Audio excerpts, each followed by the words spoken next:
The time period in my book, The Very Fine Light, begins before Thanksgiving through Christmas time.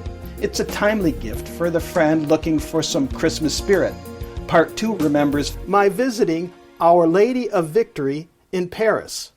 Nico Steves here. I'm hearing from some readers that they plan to give gift copies of The Very Fine Light as Christmas presents this year. Just so you know, there is a quick and easy way for doing this on my book's Amazon.com page for ease when sending the book as a present.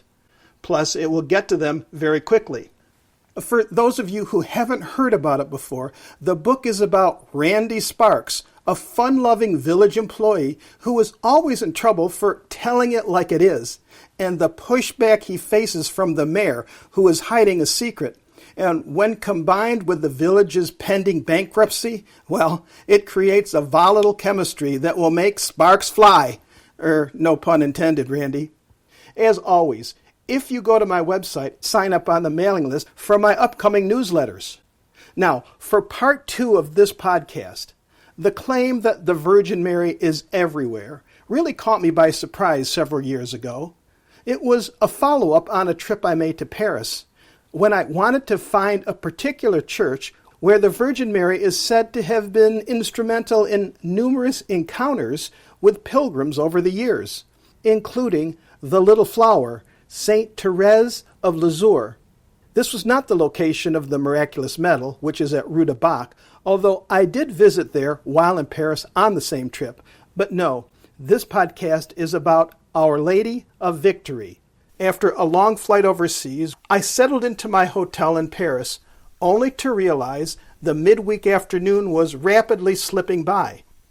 I had already made plans to go see how the work was progressing on the Cathedral of Notre Dame for the next day, so I decided this day to head to the Basilica of Our Lady of Victory. I found the people of Paris to be very polite and accommodating to my obvious tourist manner, with young and old Parisians offering me their seats as I rode on the metro. Pedestrian traffic was light as I neared Our Lady of Victory, or Notre Dame de Victories, and though clearly marked on my city map, finding just where it was seemed a bit difficult. My guess is the city had been built tightly around it and hides it from easy viewing unless you're really looking for it. But I did find the Grande Dame in a cloistered space, and once I was there, I felt the location to be quite distinct and special, as if the Basilica of Our Lady of Victory offers her own majesty, established from the ages. A feeling of being both at home and welcomed quickly overtook me in this place honoring the Virgin Mary. And the lateness of the afternoon seemed to halt, and time sort of stood still.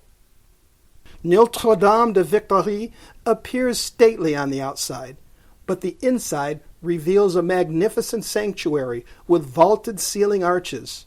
I've put some photos and more informational links of the Basilica on this podcast's webpage. Now, the story of Our Lady of Victory in Paris goes back to the 1600s. At this same site, a monastery of the Augustinian Fathers began in the year 1619. But a larger church, financed by Louis XIII in gratitude to the Madonna, was started here in 1629. The current church was completed in 1737. As you can guess, this parish has seen ups and downs over the centuries, especially during the French Revolution. At that time, the Augustinian Fathers were expelled and their monastery destroyed. The church itself was at one point turned into a stock market during some of those horrific years.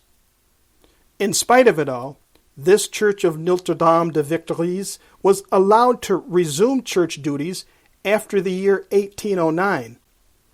Its rebirth inspired some saints over time.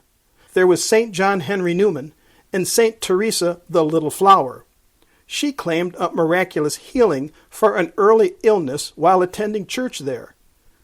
Also, as a sidebar, Mozart wrote to his father that he regularly attended Our Lady of Victory while first in Paris.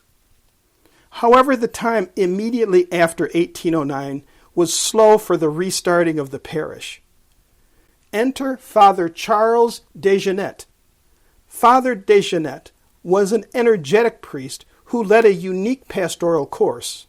He was fearless in his priestly duties and wished to remain in Paris.